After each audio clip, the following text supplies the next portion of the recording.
From the land of conjurers flying through the internet to your device like a UAP, hauntingly unexplained and downright weird, this is the Witching Hours, and we are ready to take off in the flash of an eye. Good evening to one and all, wherever and whenever you are listening to this program. I am China the Frost, and joining me, as always, is the medium Jenny Lee. How are you doing, Jenny? I'm doing pretty good. How about yourself? Doing okay. You want to get weird? Of course. All right. Another Thursday night, another night to talk about some weird stuff, which is what we like to do over here on the Witching Hours. If you are listening to us at another time, at another place, make sure you give us a like, subscribe, thumbs up, all those wonderful things. You know, it's only polite, right? If you're going to watch a video, you want to make sure you check the things. If you're listening to us over on Apple Podcasts or Spotify or any of those places, leave us a quick review if you can. It will help more people find this podcast and allow, more people to come and join in the conversations that we have here. And the kinds of things we talk about, I think, is better when we have more viewpoints and more information. So thank you for that. Welcome in, everyone. It's good to see you guys tonight. Thursday night. It is weekend quickly arriving. This week went by really fast. Really? For me, yes. Oh, for us, it's very, very, very slow because we've had some 3-day weekends and some snow days. Yeah. And so this was the first full week. And so, yeah, it's, we're trying to figure out how this has lasted so long, but we're almost there. Tomorrow is Friday. For all of you who don't work on the weekend, we're almost there. And we'll be joining Jenny tomorrow night. For a short stream. Because we're going to be at the Hanover Tavern Paracon on Saturday, and we have to get up kind of early. Yeah. So that's one, if anybody is in the area, we are going to be at the Hanover Tavern Paracon all day Saturday. In Hanover, Virginia. Yeah, it'll be from 10 o'clock in the morning until 7 o'clock at night. And then after that, there'll be paranormal investigations that you can be a part of. And come see us, come hang out, come say hi. And we're looking forward to seeing some friends there. Yeah, many friends of the Witching Hours will be there. Yeah, we won't be the newbies this year. We got so many people that we've had on the show that we met there last year. So it'll be a little bit of it'll be fun. Maybe we can collect some new people to be on the show too. I know that's always the hope. So I'm looking forward to Saturday because we've done it before. We know what to expect. It's a great place. Yeah. Yeah. It's a cool place. Maybe another weird hauntings can be accomplished there. We'll see what happens. We need to get more of those in the book. Anyhow, just as another little tidbit of news, I guess, coming up. Hold on a second. We have to announce this. Hoaxers just gifted 10 subs. Holy smokes. Hoaxers? What are you doing? Holy moly. Thank you so much, Hoaxers. Thank you, Hoagie. Do I have my spinny Hoagies? A lot of friends. Reptar, Kelleth, Keisha, Wuda, Yarnaholic. Oh my goodness. Luna, Journey of Self-Discovery, Ranger, Doomer, Gandalf the 3D, Nottingetty, and Sparkling Dragon 925. Lots of friends. Subs. So thank you, Hoaxers. Hoagies is handing out the subs. Do you see the pun there?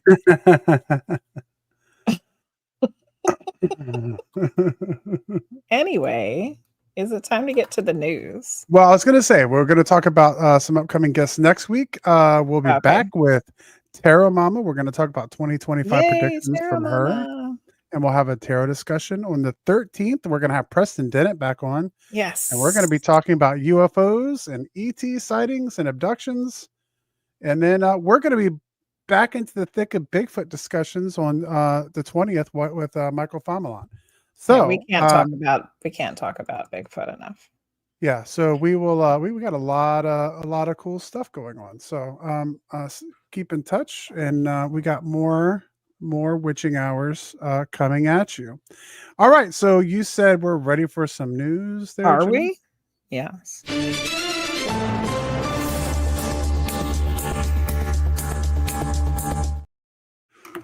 Well, I guess we at least have to mention that this has been a very hectic week. I don't want to get into the political news, but there's a lot of stuff going on.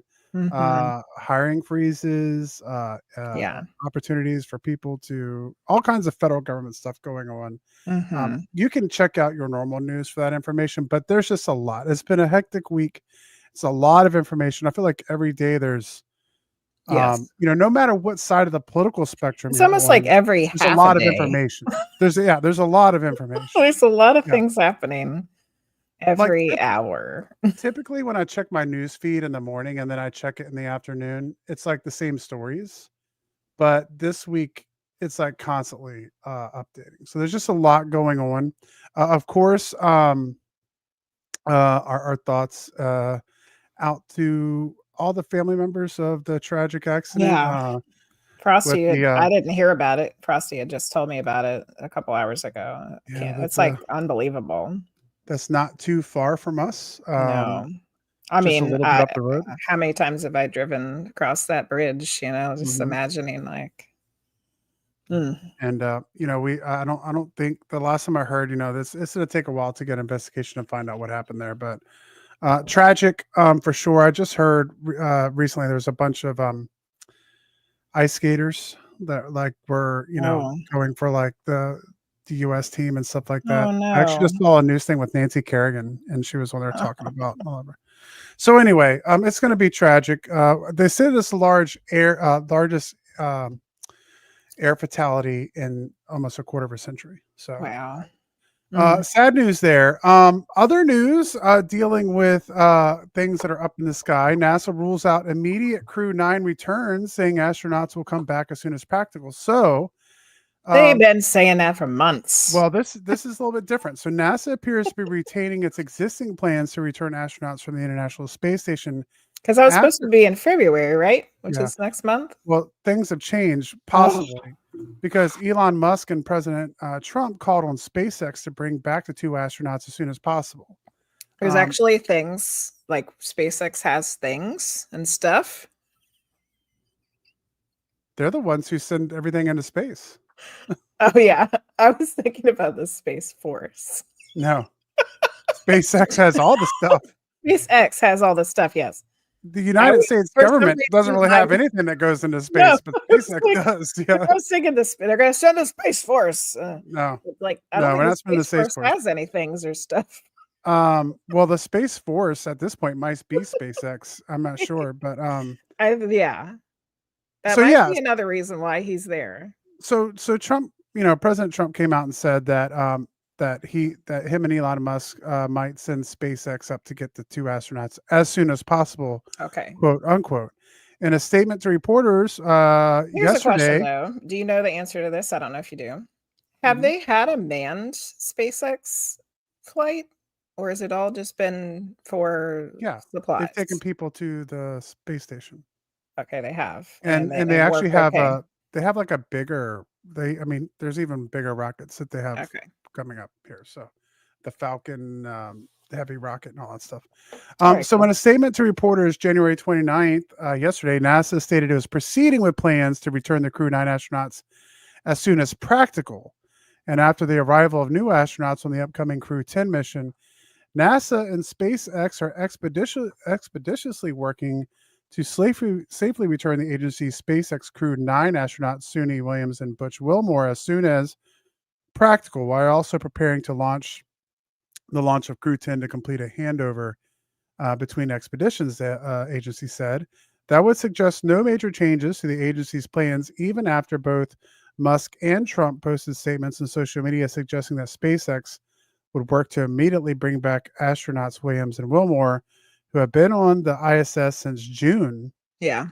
A stay extended from a couple of weeks to more than 8 months because of issues with their Starliner spacecraft. Mm. The president has asked SpaceX to bring home the two astronauts stranded on the space station as soon as possible. And we will do so, posted Elon Musk the day before yesterday on Tuesday. I Okay. have, and so essentially we have more of the same, where I think we kind of have two people who I guess can make this happen, but maybe that hasn't NASA is not on the same game plan as them. So we'll wait and see. I hope that it goes well Has and it been happens exactly how they want it to, because those people have been there way too long. I mean, the only thing about it is it's not like, hey, we want to send up a rocket tomorrow. Like, there's all kinds of, Which is true. And is you that know, going to take longer than what NASA already had planned? yeah, like you have to plan everything out, and Yeah. like, yeah, it's not just an easy process where you just go out No. and shoot up a rocket. Yeah. We're not at Skinwalker Ranch. We just can't be shooting rockets up everywhere. We have to get out on the launch At the pad and actually blob. make this a scientific thing. Yeah. So anyway, we'll see what happens with that.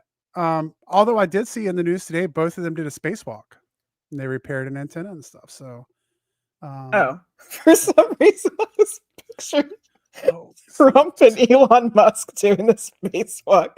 And it took like a second and a half for me to realize you were talking about that. It's like, man, they've been busy. Yeah, yeah, doing all this stuff and imagine. going on a spacewalk. Okay, mystery anyway. mystery drone sightings reappear in the Northeast. Again? Enigma Labs. Well, isn't it funny how that just disappeared out of the news cycle? I mean, it was drone Drone this, conspiracy drone that, drone everywhere. everything. And then they And then stopped all of a talking about it. sudden, there was a couple executive orders and everything was forgotten. But Enigma Labs, a company that researches unidentified aerial vehicle sightings, reports it has received over 650 plus drone-related sightings Whoa. since November 20th, with a majority in New Jersey again. I But wonder there how are many other, of those were not drones, though, because people are just freaking out. yeah. But there are other states with sightings, including New York, Delaware, Pennsylvania, and Virginia. This month, we received 54 reports in January to date, 48% of which were from New Jersey. Combined, New York and New Jersey make up 61% of the sightings in January.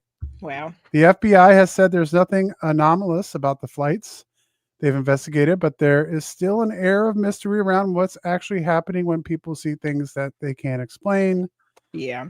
I saw today that, Trump had said that he was told, now that he's president, that the FAA was aware of what was going on. Mm-hmm. But then someone posted today, I think on X, that they were working for the FFA and that they had been tasked with finding out what it was. So they're saying, no, the FAA didn't know. So The still lots FFA of, is aware that it is happening. That's yeah, true. yeah, yeah, Everybody's aware that it's yeah. happening. Yeah. So there's still a lot of like confusion Yeah. on what's going on with the drones. I was wondering, it's like, man, it was all drone all the time. And then all of a sudden the inauguration happened. Confused awareness, remember? Yeah. My prediction about Yeah. that. Misinformation. Misinformation. Yeah. Yeah. Texas psychic credited with finding missing man. Ooh, nice. Was the the person alive? A caregiver for a Texas man who went missing for 3 days last month says he was eventually located by a psychic medium who felt drawn to the case. According to a local media report, the remarkable rescue occurred in late December when Eric Allen White, who has dementia and cognitive disabilities, managed to wander away from his care home in San Antonio. Although authorities were quick to respond to the situation, an initial search of the area turned up no sign of the missing man. Turning to the community for help, information detailing White's disappearance was posted on social media, which led to his caregiver, Angelica Diaz, receiving a rather unusual call. On the other end of the line was a psychic medium, Vic Andrea, who indicated that she had seen the social media post about White and sensed a connection to the case. Asking for nothing in return, she offered to use her gift to help with the situation, to which a desperate Diaz readily agreed. The psychic subsequently said about meditating on the missing man.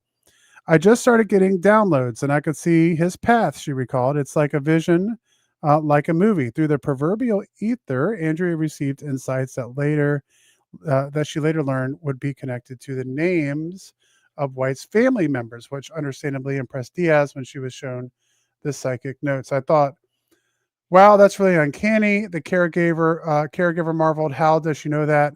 Amazingly, before the two could meet in person to discuss the case, the psychic actually wound up finding White by way of a mysterious message wherein she kept hearing mentally, "Follow the birds."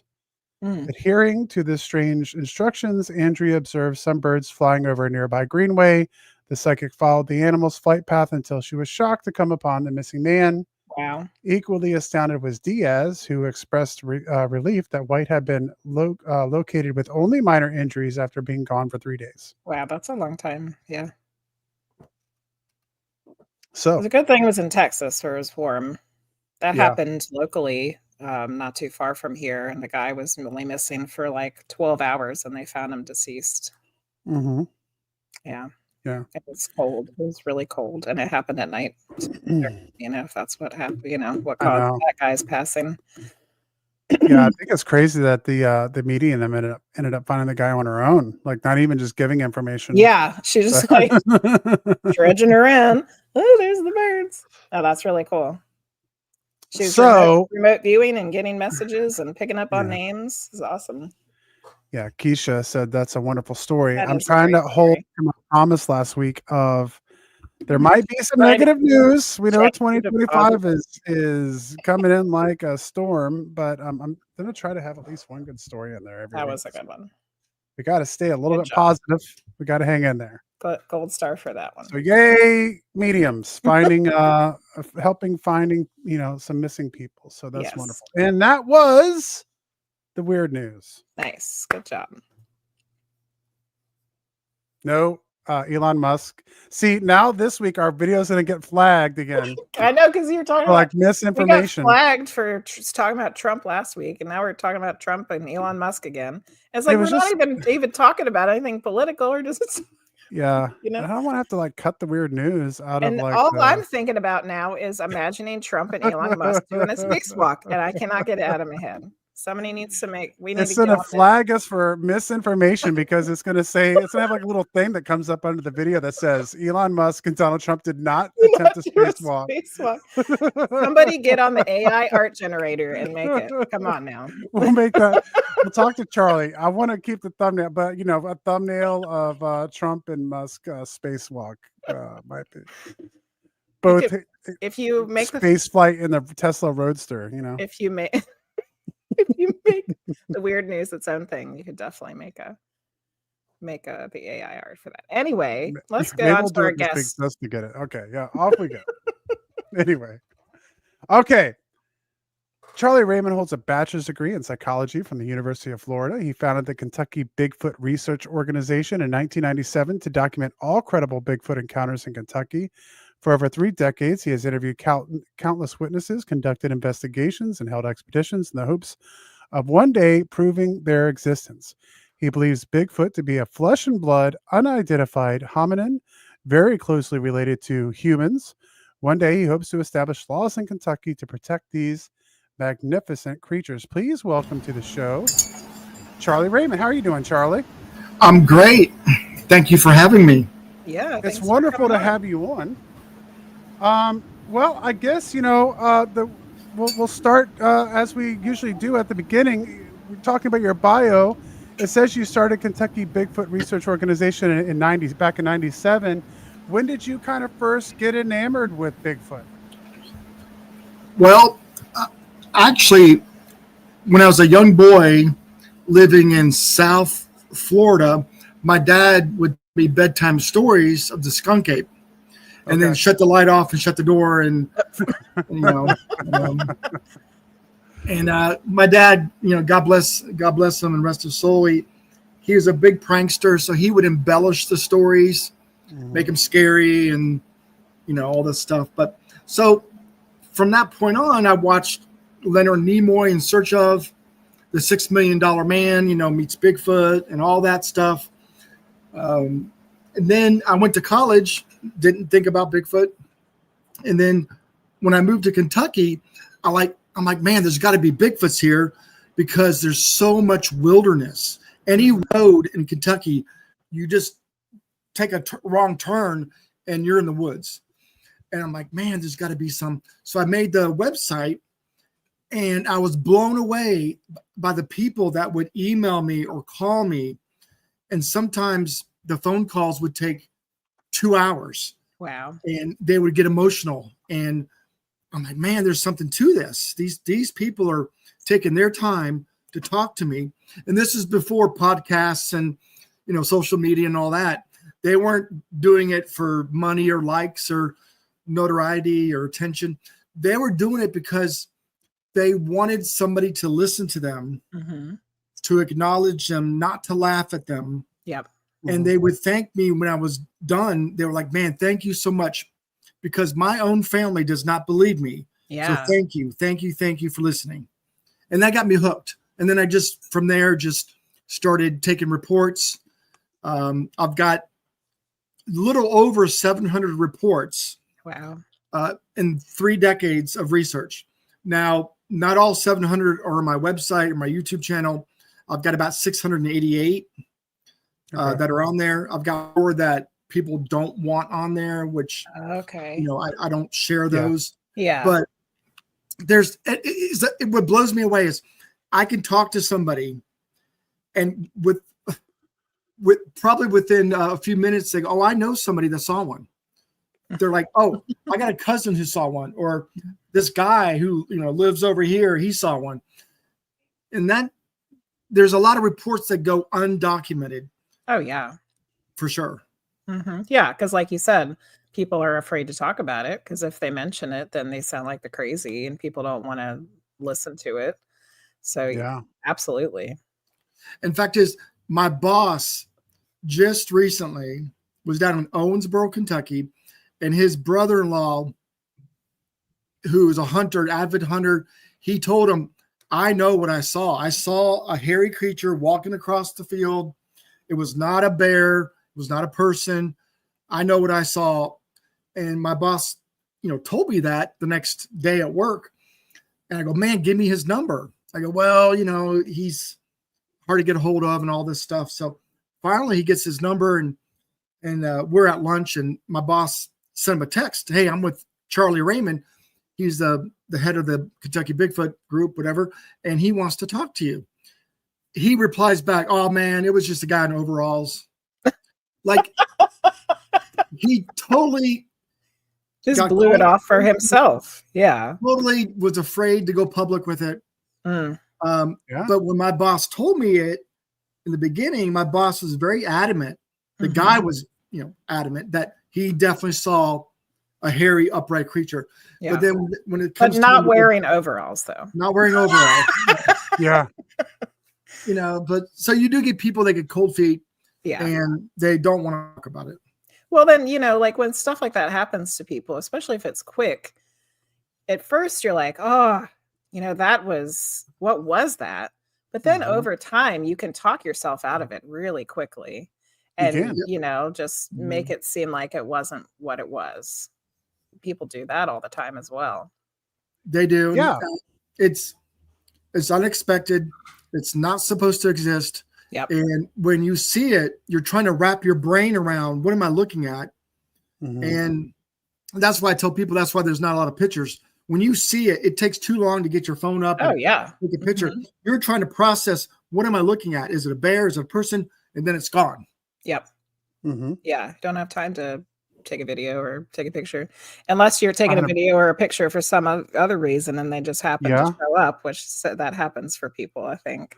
Yeah. And something I saw the other day is a reported Bigfoot sighting from a dash cam, and those are becoming way more popular now. Yeah, and you're starting to see lots of footage, which is interesting to me because dash cams are running all the time. Sometimes footage to me can be a little, I don't know. It can be a little. I question sometimes, like is it a hoax? Is it not a hoax? Why were they filming then? Like, but dash cams are kind of interesting because it records everything that happens, and so there are lots of good sightings, I feel like, coming from those. So I don't know. That reminds me, my wife is over there cooking dinner. Lindsay, we got to put the dash cam back in your truck because where we're moving, there's been Bigfoot sightings. Ooh. And we saw a bear a couple of weeks ago run right in front of our truck. Wow. Oh, wow. And that would have been awesome to get on camera. Yeah. I get excited when I see a bear. We used to live towards the mountains of Virginia, and there's been a few times that I saw a bear, and I got just as excited about that. Yeah, we're just on the other side of the mountains. Yeah. You know what's interesting about seeing that bear too? It was in my headlights, but not very close to the truck, maybe 40 yards or so. And as it went up the embankment, it was jet black. It looked like a shadow.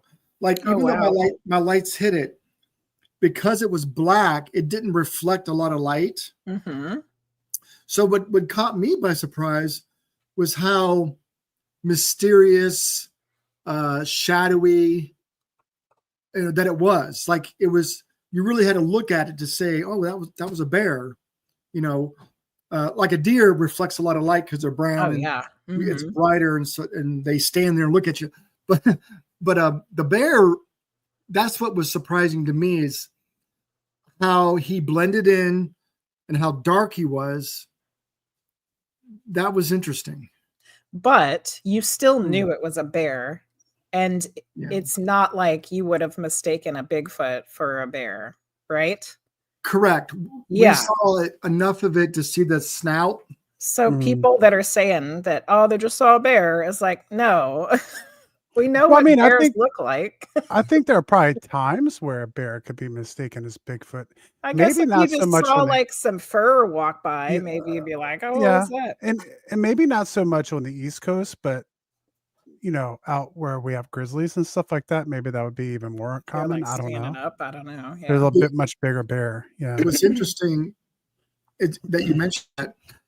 I've got people in low places. I've got people out here in Kentucky that down in the holler that they're, and they said they saw a bear, walking on two legs. It was walk. Which they don't do. But they swear, they swear it's a bear. Oh yeah. Mm-hmm. So there's more. I believe there's more misidentification, that they're saying it's a bear when it's really a Bigfoot, because they don't believe in Bigfoot and they just assume it's a bear. Yeah. So, yeah. I mean, I can see that for sure. You're going to try to explain that away.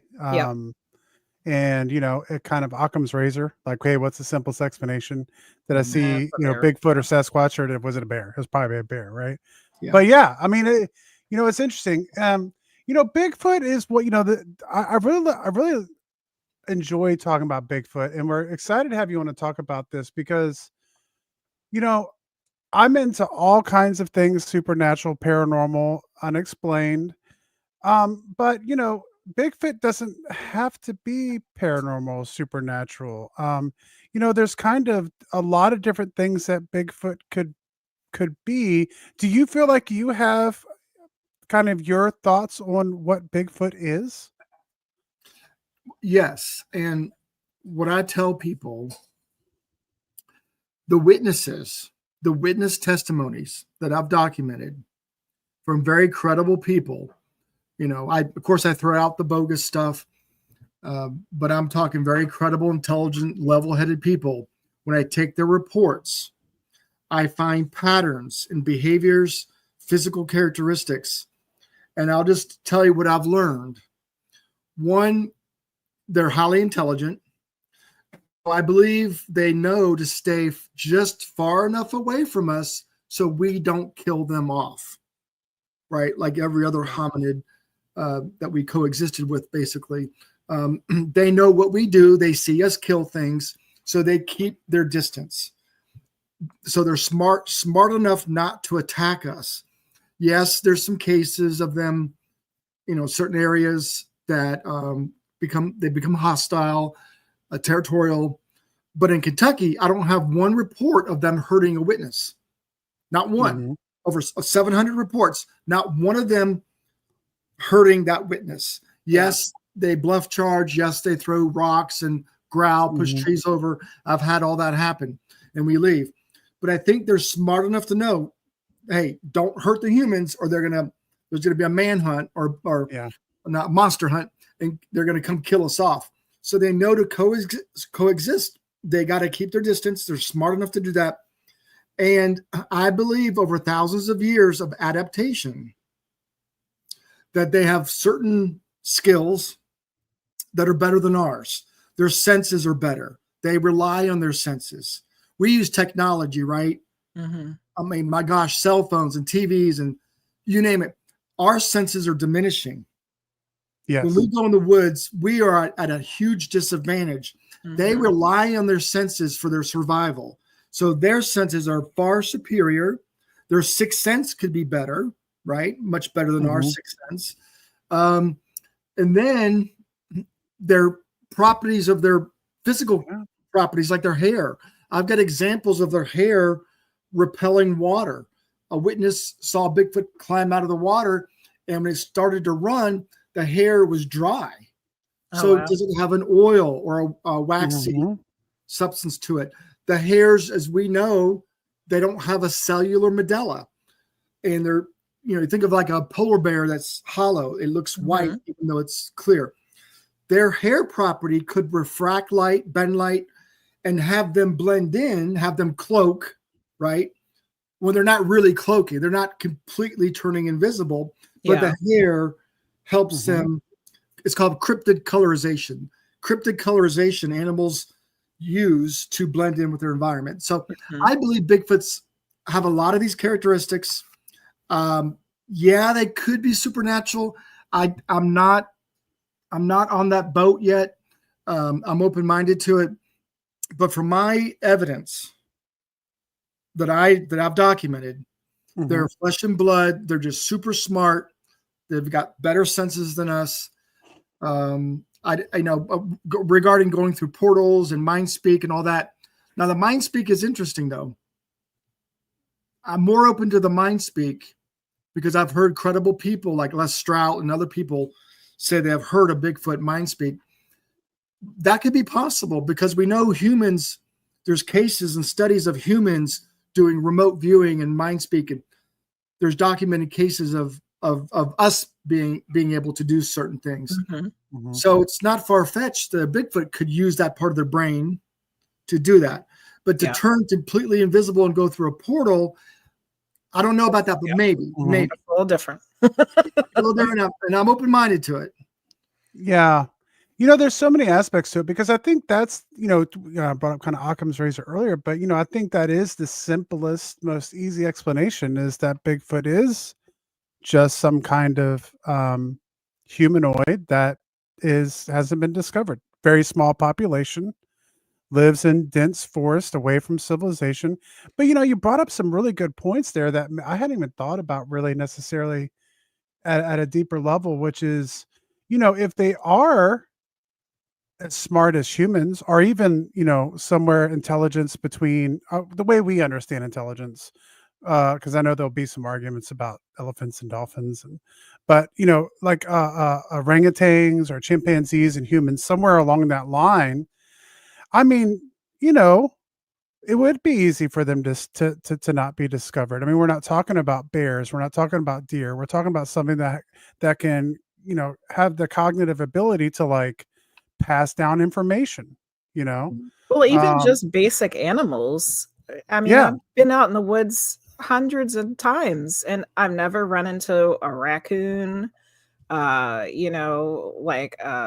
certain animals that are just really good at not, you don't see them, Didn't you tell me just the other day that you had never seen a raccoon like out in wild before? I mean, I have. You have, okay. But like if you go for a walk in the woods somewhere, most likely you're not going to see any animals, a couple except for squirrels. maybe like a squirrel and some birds. But there's tons of animals out there. So it's, I know it's not the same thing because people see all those kinds of animals all the time and we know they exist and they get run over by cars and all that. But still, animals are very good at hiding from us, just normal ones. Yeah. So if you were to add that higher intelligence, imagine exactly. And you brought up a point that I use as an example regarding their bodies and bones. I ask hunters and the audience when I'm speaking in a library or conference, I ask everybody, any hunters here? And a lot of them, raise their hands. I go, have you ever seen a black bear skeleton in the woods? Because we have black bear in Kentucky. Yep. Not one has seen a black bear skeleton in the woods. Mhm. Because there's lots of reasons, but here's a couple. The bones are consumed quickly. Monster Quest did a time lapse of a deer carcass. Mhm. Within 1 month, every piece was devoured. Yep. Right. Secondly, we know a sick apex predator will go off and hide when it's sick and dying. So if a Bigfoot goes off in these hills and hollers that are too steep, too deep, right, where we don't go often, and it dies, it only takes a month to be devoured. Mm-hmm. Okay, then you add in, do they bury their dead? Yep. Then you add in, is it a government cover up? Did the government take some of the bodies that were killed? I believe so. I've got evidence of that. So there's a lot of different reasons why we don't have a body or bones, and that's one big hang up that the critics or the naysayers, they bring up a lot. Where's the body? Yeah. Where's the bones? Mhm. I give all those examples of why there isn't. Yeah. We have I lots do of- wonder sometimes why we haven't found it in our archaeological, history, unless that also gets covered up. like fossils. Yeah. Yeah, I Mhm. mean, we're always digging, we're always looking for stuff. How come we one haven't thing- found one in the archaeological record? So one thing that I know of, being a historian, is that fossils are rare. Yeah. Like we don't find, there's lots of things that we don't have fossils for, but we know Very they true. existed. And so like, we talk about like dinosaur fossils and we're like, oh, we got all these dinosaur fossils. But in a lot of ways, we don't even have a complete skeleton of many, many, many types of dinosaurs. Mhm. Yeah. Like we just Very have true. maybe like a couple leg bones and it's like, oh, this is this different kind of dinosaur. Yeah. So would you imagine that's kind of the same thing with Bigfoot, that they're, no, you think it's something different? No. I do, and I think here's what I think it is. The chimp and ape fossil record is very sparse. We don't have a lot of fossils of chimps and apes. The first chimpanzee fossils were found in 2005. Wow. 2005 was not long ago to find the first chimp fossils. Yeah, really. So again, Bigfoot is just as sparse. There's not as many Bigfoot. Yeah. Then you look at other type of hominids. There's some scientists that believe Bigfoot is a descendant of Gigantopithecus, Mhm. which we have a little bit of a few fossils of, not many. Yeah. Lived 100,000 years ago in Asia. Not a lot. There's quite a few academics that believe Bigfoot is a descendant of Giganto. Mhm. I believe it's more like a Denisovan, because the Denisovans we're finding more fossils of now, and they're larger than us. They have larger heads, larger eye sockets. They're a larger hominid. They coexisted with us at some point because we have Denisovan DNA in us with Neanderthal, Denisovan. We're learning these things now. Yeah. And in this episode of National Geographic in China, they're finding more Denisovan fossils now. Mm. So we're learning more and more about anthropology. And those were the ones that were burying their dead. Yeah. And Yeah. so they bury their dead. If this coexisted with us, to some point, I believe Bigfoot's got some Homo sapien in it, because all the witnesses I've spoken to that have had a close encounter, like clear close encounter, said it looked human-like. Yeah. I don't get gorilla. You would think, Yeah. oh, it looked like a gorilla. No, I get it looked human-like. Wow. Yeah, it's covered in hair, heavy brow, sagittal crest. Yeah, all the big features, but big black eyes, wide hooded nose. I get human-like often. And they're highly intelligent, so you mix that with the high intelligence. I believe it's got some Homo sapien in it. Hmm. Did you ever? I just have to ask because there's a story that reminded me of. Did you ever listen to any Coast to Coast AM and Art Bell back in the day at all? Are you familiar with that program? I'm familiar, but my memory's not Okay. great. My wife will agree. It's interesting because what you just said reminds me of a story of a gentleman they had on there who was a hunter. I think this was on the West Coast, and he claimed to have shot and killed a Bigfoot. Yeah. And then I think I'm trying to remember his name. I think his name was Justin Bugs. Yeah. Justin Smaya. And he said when he got up to the Bigfoot, at first he was like, "Hey, I got one. Like now we can saw." And then when he got up to it and realized how human it looked, he was like, "I didn't hunt this. This is murder." And so he buried the body somewhere. The myth is that he gave a map to Art Bell on where the body was buried, and then once he was dead, Art Bell could turn the map over so we could go get the skeleton of it or whatever.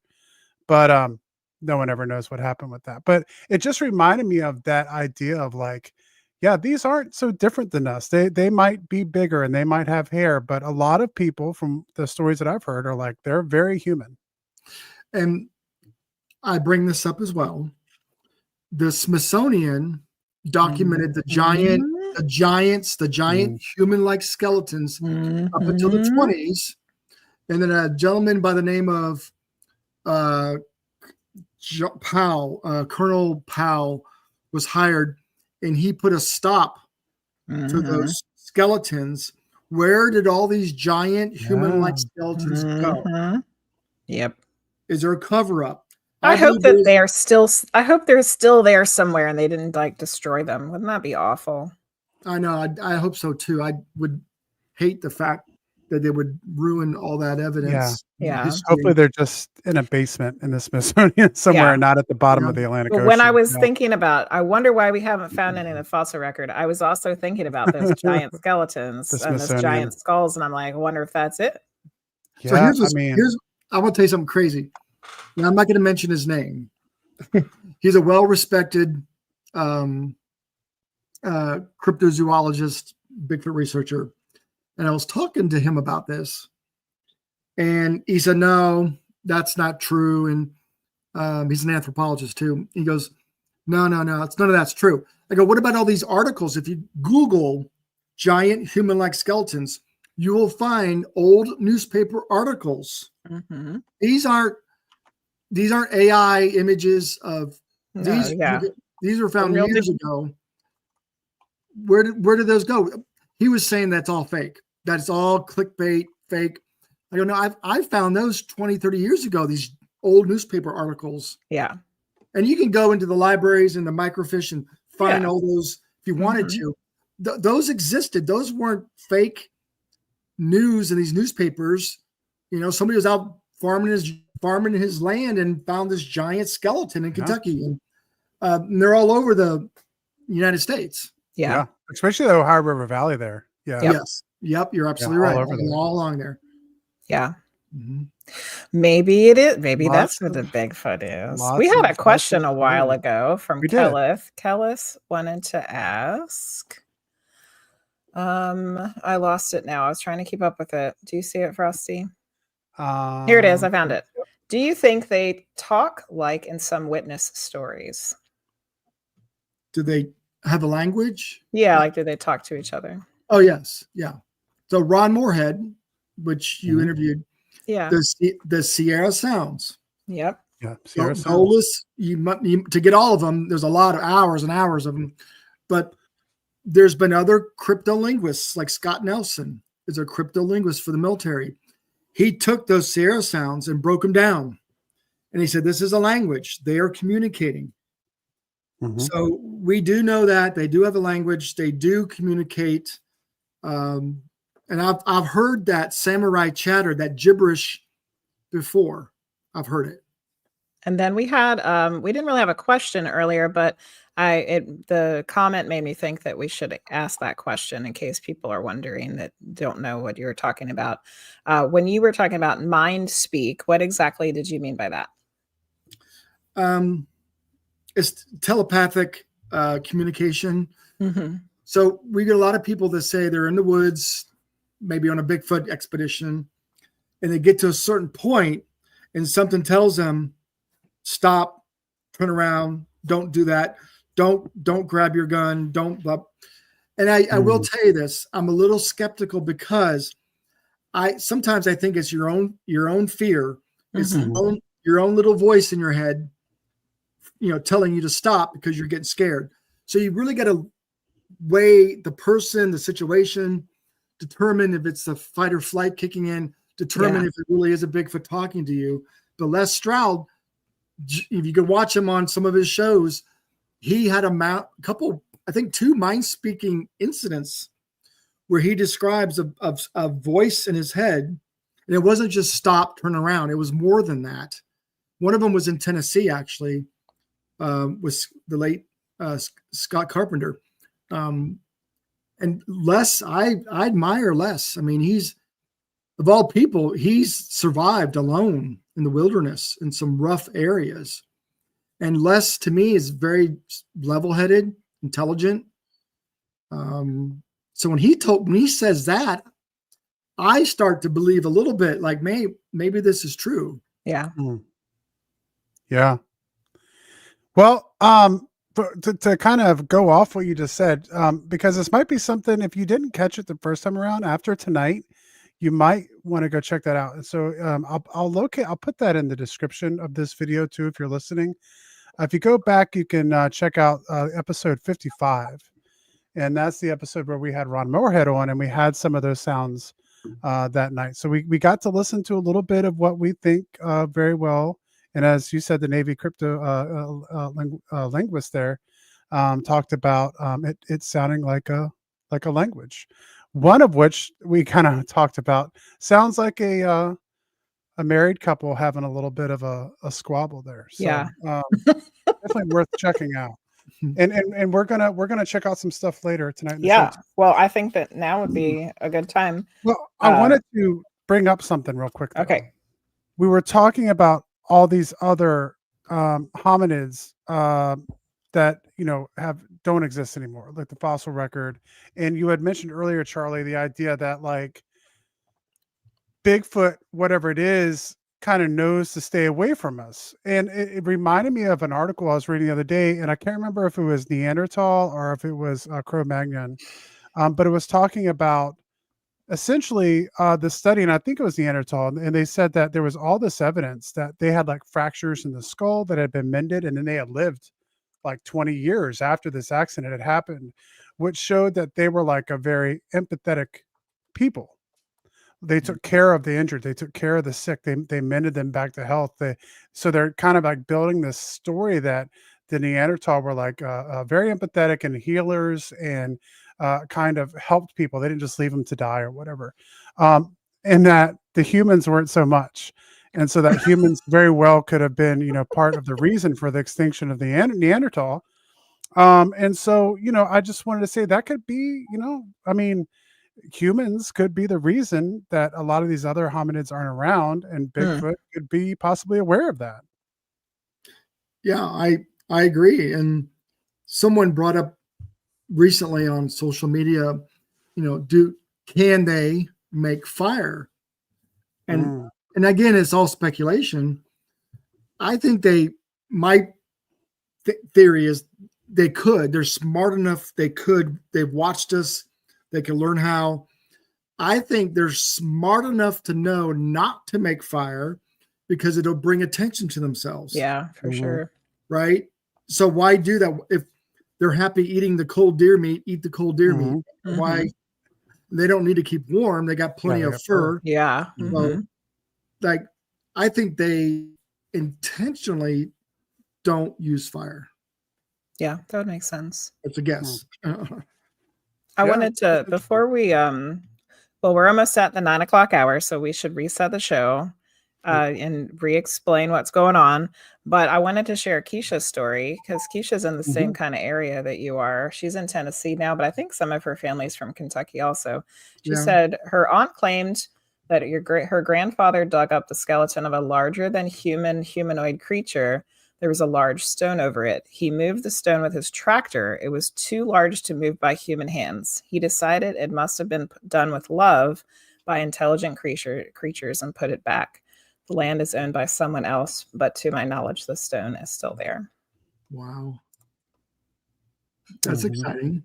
Yeah, it's pretty cool. Another one of them giant skeletons that don't exist. Need to go. Yeah. You hate to dig it up, you don't want to be disrespectful, but too bad he didn't take a picture of it though, Keisha. He should have at least taken a picture of it, but who knows what year that was too, Yeah. Yeah. I have a quick story before you break.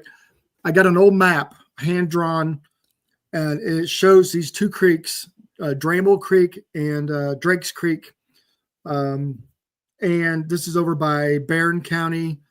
And it has little houses that someone had drawn in.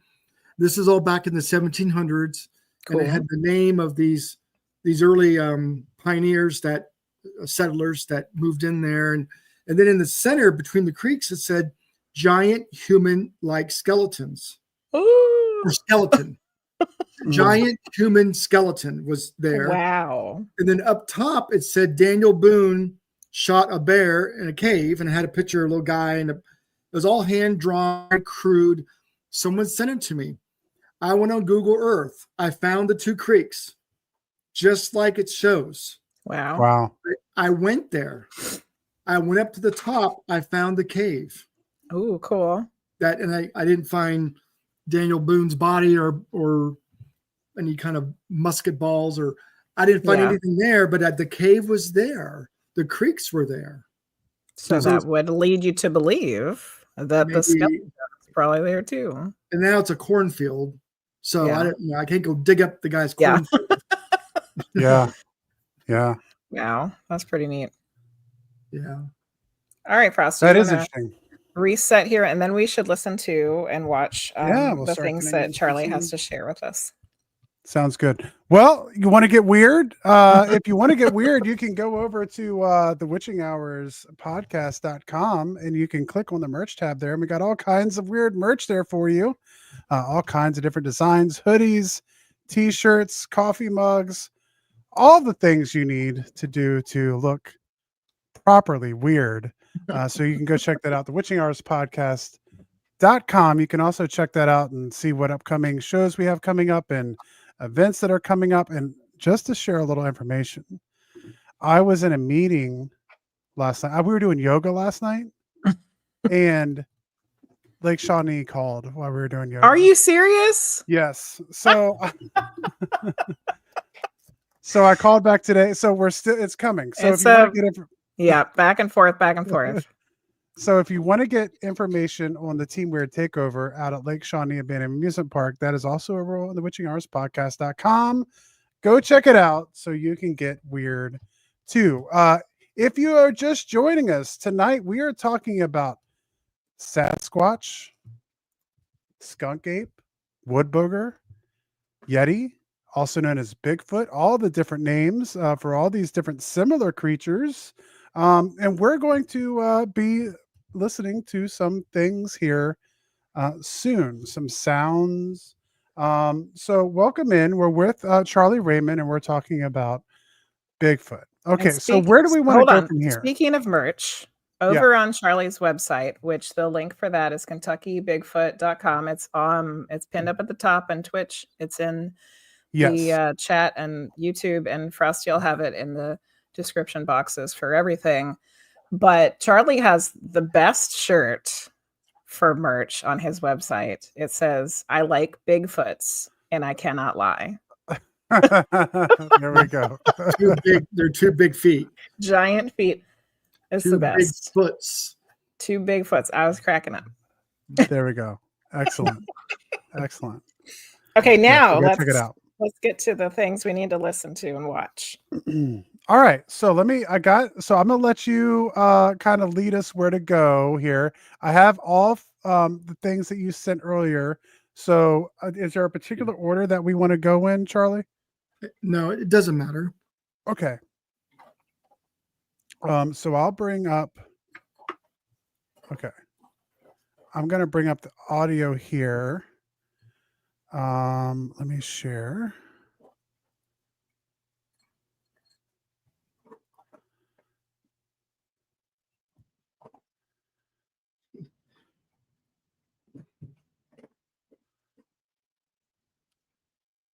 Yes. All right, I think we have it here. Okay. We're going to share this. There we go. Got it. And we have, this is an audio file. We have a few video files. This will be the audio file that we're checking out here. Is there anything that you need to notice to set this up, Charlie, or should we just play it? Well, play it first, and then I'll tell you about it. Okay. Sounds great.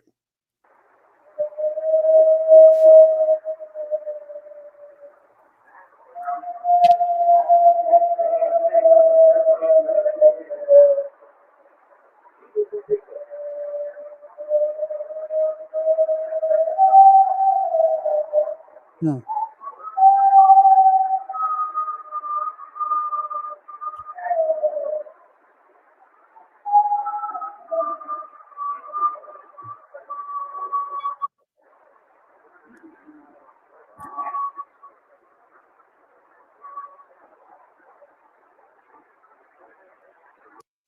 Wow. All right. So Wow. did you hear it change pitch? Mm-hmm. Hear that? I did. So this audio came about from some ghost hunters. They were in Scottsville, Kentucky, in an abandoned house. There's no windows, no doors. They had their digital recorder over by a window, trying to catch EVPs. They went out front to smoke, and something off the ridge behind the house was approaching them, yelling these screams, these yells. And the next day they get home, they go, I wonder if I recorded those. Oh, He yeah. did. He got them all. Now, it sounds a little tinty because in that original audio, they were talking over top of some of the audio. And another cryptolinguist who does Bigfoot vocalizations, analyzes them. He analyzed them. He was able to take the people talking out. Mm-hmm. You just hear the vocals. And he is, I would consider, an expert. He's like Scott Nelson. Mm-hmm. He has a website called Sasquatch Bioacoustics, where he breaks down known Bigfoot vocalizations and says, yes, I think these are Bigfoot vocals, and he tells why. He thinks these are legit. And wow. a couple of things he points out is how that where it goes up and changes pitch. Mm-hmm. And anybody can tell it's not a coyote. I mean, you've heard coyotes. Yes. Mm-hmm. Bobcat and fox. It's nothing even like any of those animals. So that was interesting. I mean, that's on my website, and you could, I think if my website is broken down piece by piece, you can look at how it's broken down. But, a lot of this stuff you rule out other animals. The way you assume, I guess, is Bigfoot is you rule out, okay, was that a coyote? Was that a bobcat? Was that a fox? Was it a barred owl? Barred owls in Kentucky sound like monkeys. So you got to rule out all these things, and of course, hoaxes people. Mm-hmm. And then when you do that, you're like, okay, this matches other Bigfoot vocals taken in other parts of the world and other parts of the country, and it matches up. You're like, this is the same kind of vocals. That's cool. So, we have more proof that it was something weird because poor Priestess Roland's cat, her ears went all the way back, tail between her legs, and she ran away. She did not like it. To me, it kind of sounded like a whistle. Did it sound like a whistle to anybody else? The way I kind of heard it, almost, and I know it wasn't this, but it almost kind of had like a train whistle. But I mean, it obviously wasn't a train whistle, but it kind of had that tone to it. It was definitely seemed like it was like an alerting sound. It definitely sounded like a howl, but there's really no East Coast wolf population. We got coy wolves, but we know what those sound like. So I have no clue. It didn't sound like a wolf to me. No, but I'm just mean like the kind of the resonation of it. Or the other things that you could say it maybe is or is not. Yeah. So I'll tell you a story about this too. I was in Tennessee on a BFRO expedition, and I gave a presentation on my research. I had a projector, had a large speaker, and I was on the second. It's a 2-story outdoor deck. It was freezing cold. We had tarps up. We had heaters. I had about 30 Bigfoot researchers, and I'm doing my presentation, and I play those vocalizations on my loudspeaker. And you're outside, right? Outside, Guess what happens? I can see where the story's going. Something from the woods mimicked it. Oh, wow. Did the same thing back.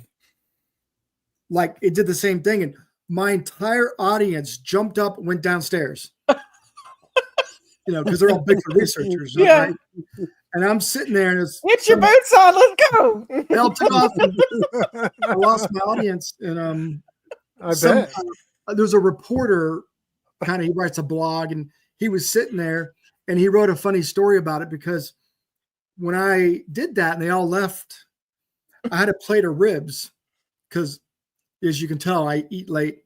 I didn't eat dinner yet. So I just sat there eating my ribs.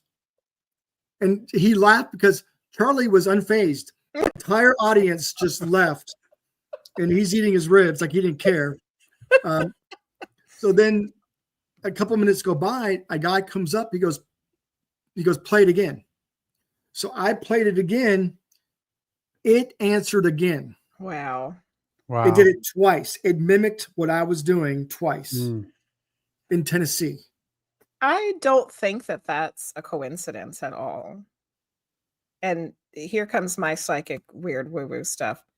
To me, it almost seems like the Bigfoot Sasquatch in that area knew that you were there and what you were talking about. Why else would they have been so close for them to be able to hear it, for them to be able to respond? It was, to me, it's almost like somehow they knew you were there, almost like they showed up for your presentation too. And then when they heard the call, they're like, hey, let's let them know we're here. Yeah. And then we'll run away. Yeah. Just tease us. Yeah. Yeah. Yeah. That's really cool. That's a really cool story. So if you want to have a fun time, you can go over to Charlie's, page there and, put some big old speakers out there. And if you got woods near your house and see what happens. Or maybe don't if you're going to get scared. Yeah. Now, I do call blast sometimes, which, we think are known Bigfoot vocals. I will do that in areas. And I've gotten replies back. And that same vocal in Kentucky, I got a howl back. Wow. But I can't for certain say it was a Bigfoot. It could have been a coyote or a dog. But it was a howl. It was in the distance. I didn't record it. But it did answer those yells. That's really neat. All right, let's listen to another one. Okay. All right. I'll load up another one. Let's see here. I'm going to get this going. Yeah, that's so cool. Especially if they do telepathically communicate, then they would telepathically have known that you were there. Yes. All right. Here we go.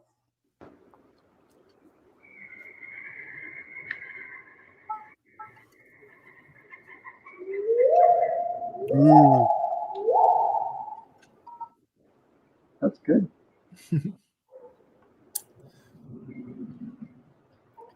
Whoops. Yeah. Wow. So here's what's exciting about those. And you just had Ron Moorhead on. Yeah. It's that. The whoops. Yeah. Well, here's what's exciting. I'm so excited. So when I would do like library presentations and whatever conference, I would play those. I would tell the audience, I'll give anybody here $100 if you find another known animal, Kentucky or elsewhere, that makes those whoops. Right? And nobody would ever do it. It's on my website. My website, nobody would ever do it. Now I tell them $500. and the only reason I've gone up in price, as a reward, because Ron Moorhead recorded those same whoops over 2,000 miles away, over 40 years ago, the same exact whoops. And I did not know that until Thinker Thunker went and found them, put them in a spectrograph in Audacity, and looked at the spectrographs of both of them, and they match up identical to Ron Moorhead's. Wow. And then he compares them to human, not even close. Yeah. You know, the signature is completely different. Then he recently did another video comparing them to, I think it was some kind of monkey and then something else. Those are completely different as well. My whoops match Ron Moorhead's whoops over 2,000 miles away, over 40 years ago. I think that's friggin' awesome. I know. It's like all the way on the other side of the country. As soon as I heard it, I was like, that's what that is. When did you learn about Ron Moorhead's recordings, Charlie? Gosh, they were years ago. But I will tell you that what brought them to light was in Missouri. I was on an expedition there, and they brought in Ron Moorhead as a guest speaker. Oh, cool. And this is the very first time he went public with his analysis of the Sierra Sounds. Okay. Where, you know, he broke it all down. He wrote a paper about it. He presented that for the very first time, and I get to hear it live. Nice. And then I'm like, wow, Bigfoots, they do have a language. Mm-hmm. And that's what I tell people, and I give examples. If you ever come close to a Bigfoot and you think one's there, you know, you want to try to talk to them. They might not know exactly what you're saying. I do believe they know your intent. You know, a dog knows your intent. Mm-hmm. Yeah. So if you come in peace, you know, and you're friendly and whatever, they might stick around if you try to communicate with them. So it sounds crazy, but you're really supposed to try to talk to them when you go out there. And even crazier is, you know, try to do the mind speak. Try to say, hey, yeah, we're here. We mean you no harm. You know, put out good vibes. Mm-hmm. I do believe a lot of that might work. That's pretty cool. So I know that you kind of go on the scientific side of it, you know, and but have you ever done any investigations with like psychics or mediums, like along with what you're doing before? No, but that would be a great idea. You know. Yeah. And also getting into even some more, because we were talking about portals and stuff, but even more weird stuff. Out of all of your 700 reportings, have you ever had any reports with it coinciding with UFO activity? So here's what I think, or my reports. No, of all my reports, there's not one related to UFOs. Okay, I'll just say that first. Yeah. I do have some orbs though. Like we do get orbs in the woods when there's been a Bigfoot sighting, not at the same time, or it might be the same night or the next night. There's not a report of them changing, basically seeing the Bigfoot turn into the orb or the orb turn into the Bigfoot. I don't have a report of that, but I do have orbs from very credible people, intelligent people, seeing a big ball of light, you know, grow and shrink back down. Wow. That I know these people, that I 100% believe they saw that, whatever that was. But here's my theory on all this. Now, my degree's in psychology, and I study statistics a lot. There's something called correlation and causation. Okay, correlation means they can happen the same time, right? So you can have a Bigfoot sighting, and then you see a UFO maybe after or something, and you could document that, put them on a scatter plot, and plot it out.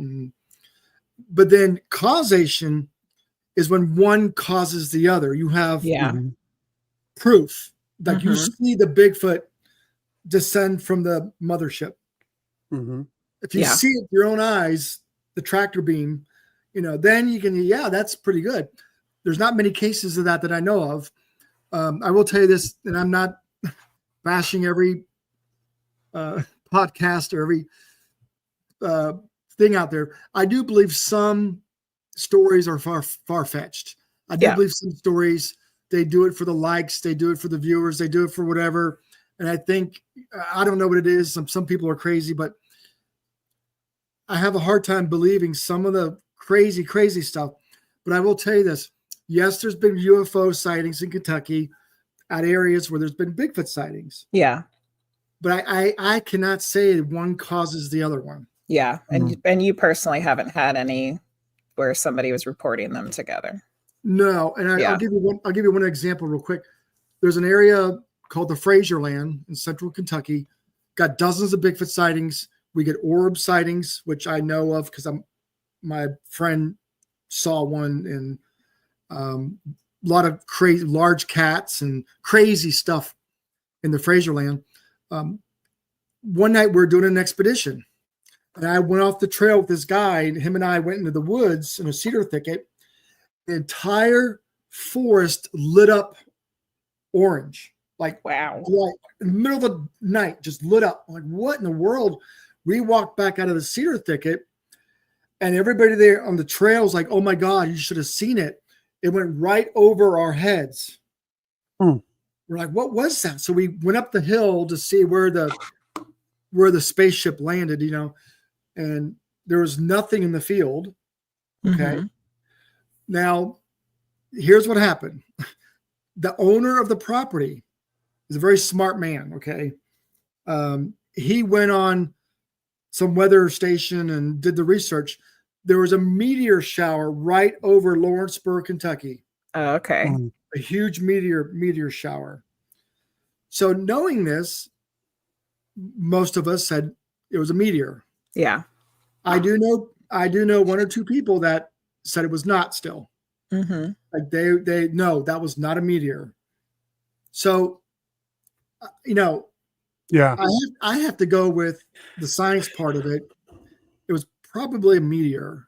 Yeah. Until you see something that makes you think otherwise. Yeah. I mean, I think that most people are like that. And until you experience something for yourself, it's hard to believe it, Yeah. And I actually didn't see it. I just saw the force light up. But that's the easiest explanation. Yeah. I mean, that's the most practical. Yeah. Now, if you would have looked up and you saw a saucer or a triangle, with flashing lights and with like an ET hanging out the side waving at you, then you come to a different. It's a little different, Yeah. So here's a phenomenon that happens in the Bigfoot world with witnesses and researchers, and I'm going to put this in my next book. I see this happen quite a bit, where people get Bigfoot on the brain. The power of suggestion. Yeah. Right? Mm-hmm. And they might have had a sighting early in their lives, and they made them a Bigfoot enthusiast, and they're researching Bigfoot now because they had a sighting. Their sighting could be legit, right? But now they're not everybody, of course. There's only certain people that tend to think everything is Bigfoot now. Yeah. I've seen that happen with ghost hunters too. Yeah. It's like everything's a ghost. Everything's like not necessarily. Everything's a demon. Yeah. Everything's a demon. Yeah. Mm-hmm. I wanted to go back to the orbs thing for a minute. So, what do you think? What do you think's going on with that? And is there a correlation or a causation with the orbs and the Bigfoot from what you've experienced with your research? So check this out. The orb I was talking about in the Fraser Land, we were on a Bigfoot expedition. My best friend is a captain for UPS. One of the smartest people you'll ever meet, level-headed. He debunks everything, very scientific. He saw this ball of light in the woods grow to the size of a basketball, go back down, grow again, go back down. It might have done it 3 times. He saw it with his own eyes. I believe him. Yeah. I don't know what it is. 100% believe this guy. Now, I will tell you this. Other cases of people seeing orbs, different colors, like orange, bluish, white, reddish. Here's my thinking on some of this. Bigfoots have giant eyes, right? Mhm. They're all black. You never see the whites of the eyes. All the witnesses say it's almost completely black, giant. They have to let a lot of light in because if they're nocturnal mostly, they got to see at night. That makes sense. Well, they can reflect a lot of light. Some people even think they are bioluminescent and generate their own light. I don't think that. I just think they reflect a lot of light, and it looks like they're where it's generating bouncing light. off the back of the retina or whatever. So their eyes are glowing. So it happens, and I'll give you an example. In this area we go to, one of the areas where we had multiple Bigfoot sightings on my expeditions. Multiple people saw Bigfoot on different occasions on this trail. I was with a group, and there's a creek behind us, and it was a foggy, really misty night, and it was almost like your vision was blurred. I remember saying, it looks kind of blurry, but it was like the fog in front of you, and it I don't know, it just made it seem blurry. But I'm looking the other way. They're looking back toward the creek, and multiple people saw these orbs float along the creek. One was whitish, bluish white. One was maybe orangish, reddish orange, and just for a couple seconds, and then they disappeared. I never turned around, because I'm such not a skeptic, but I wasn't excited about orbs. I'm like, I didn't, but a lot of people saw it, and then we started talking about that. Here's my thinking. That same creek where it intersects that trail, we've had multiple Bigfoot sightings over the years. I think they live there, they travel there. I think maybe it was the eye shine. You're getting the profile of a Bigfoot, right? And you're catching one eye. You're just catching the one eye as it's walking, and it's lighting up big, like a big glowing orb, and you're really getting part of the eye as it was walking the creek. Could have been a couple of them walking that creek. That is pure speculation. It could have been orbs. I don't know. Yeah. That's a good speculation. We did have somebody, it was Caliph again, who was wondering if the gibbon monkeys have a similar whoop. Their sound, they sound a little bit the same. In the Cincinnati Zoo, there's a couple monkeys that sound similar. Here's what's interesting. You got to watch Thinker Thunker's analysis of the two whoops. He shows in that spectrograph that they have two sets of vocal cords. Humans have one set of vocal cords. He can show that. He does a great job of my whoops and Ron Moorhead's. It appears they have two sets of vocal cords. Weird. Yeah, very weird. Okay. All right.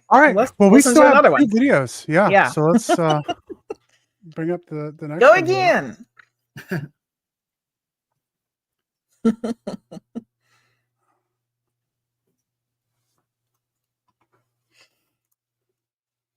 All right, here we go. This is me.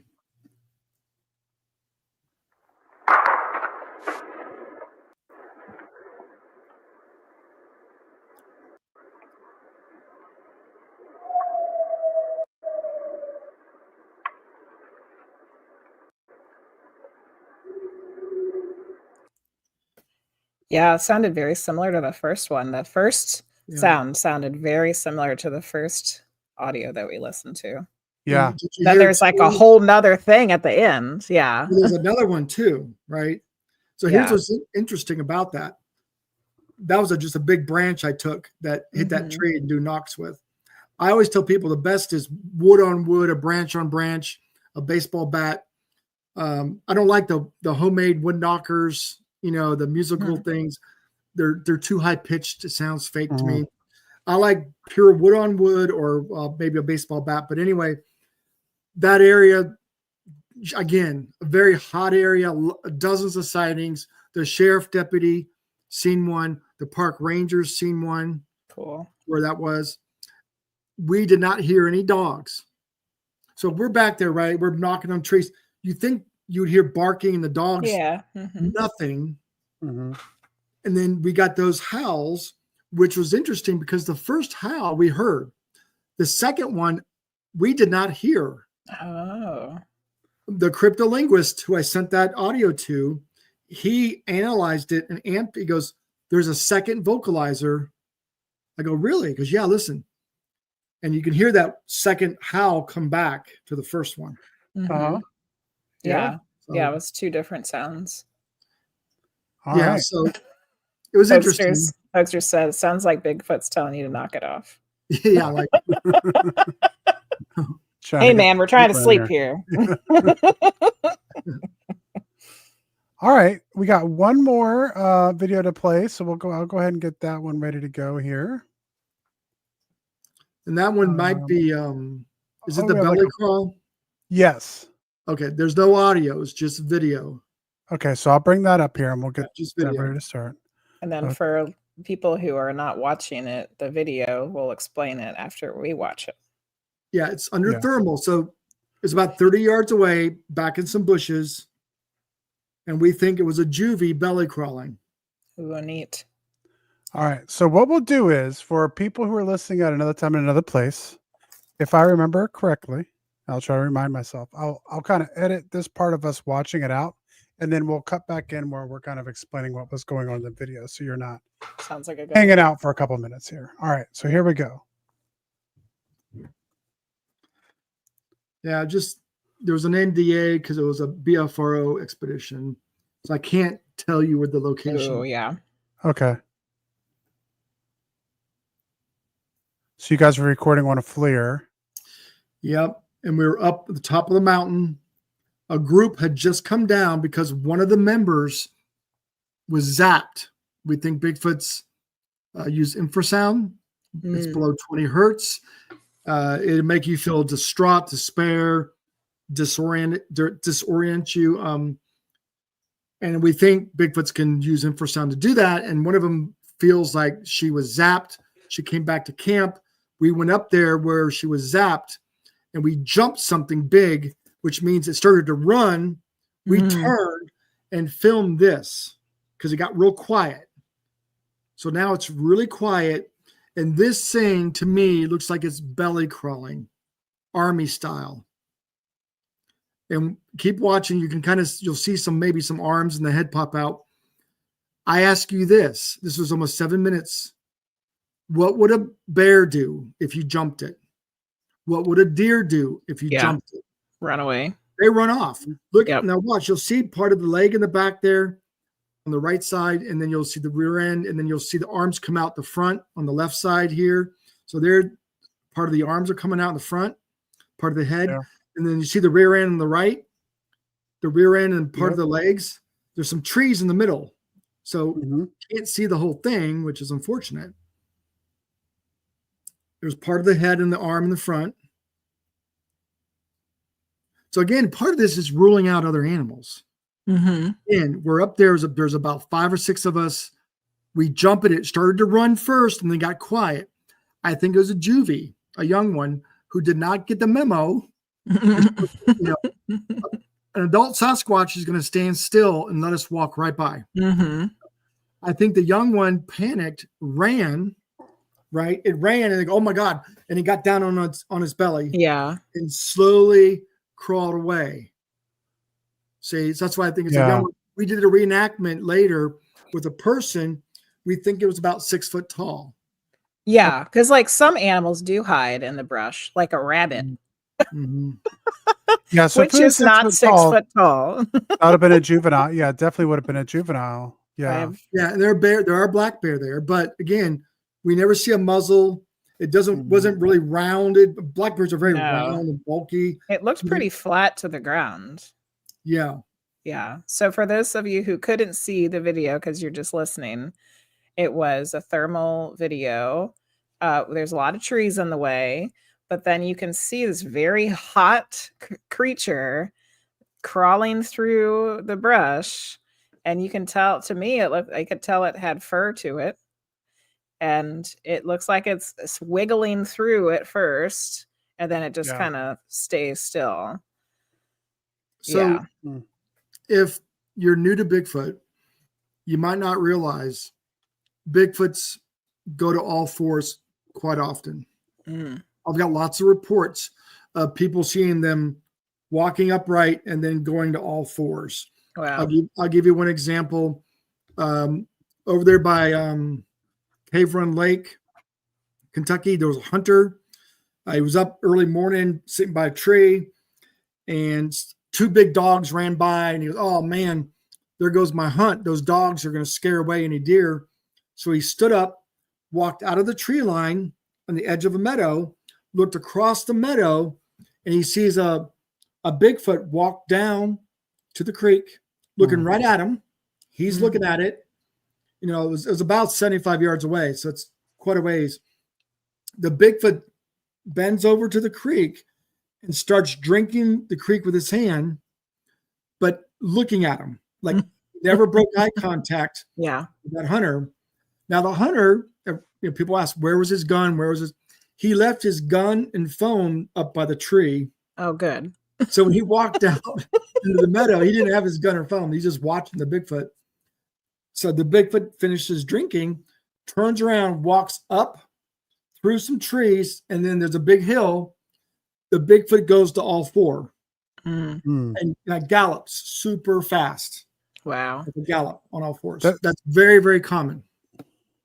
Not to bring that video up again, but the one I was talking about the other day with the dash cam, the Bigfoot came across the road and it did the same thing. It was like running on 2 feet, and then when it got to the road, it kind of went down to all fours, like it could go faster that way or something. Wow. You know, so yeah, you know, it makes me wonder. That's not something I had ever heard before or seen. Yeah. That's really interesting. Okay, so it's 9:30, bottom of the hour, so we still got about 30 minutes left. If you have a question for Charlie, make sure you put it in chat, and we will get that question along to you. I wanted to ask you a couple of questions, kind of going back to what we were talking about earlier, but I think, you know, one of probably the most famous cases or capture of Bigfoot is probably the Patterson film. I wanted to see what your opinion was on that. What's your thoughts? 100%. That is the gold standard. That is the best evidence. There's more support now than ever before, and I can go into all the details, but watch Sasquatch Legend Meets Science. You can find that. It's a documentary. There's also the book that Meldrum wrote that goes along with it. There's more support now than ever before that's a living, breathing creature. It's not a guy in a suit. There were hoaxers claiming to be the hoaxer, right? They wanted their 15 minutes of fame, and they produced a big, crude, bulky suit. They took that film and they took a digital camera and took a picture of each frame, put it back together, stabilized it. You can see the muscles contract. That is not a bulky suit. That doesn't happen with a suit for sure. Yeah. No, Yeah. Well, I think they've gone out there and tried to like do the strides, right? And like it's like no way. They did, and you know, she's not as big as people think. She was under 7 foot by estimations. The best reenactment is an elf when Will Ferrell does it through the woods. That's There we go. He does it pretty good. Yeah. So I noticed on your website that you have the statistics for Kentucky broken down by county. That's pretty cool.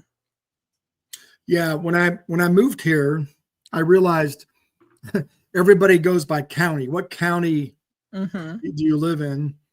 And so I started doing it that way.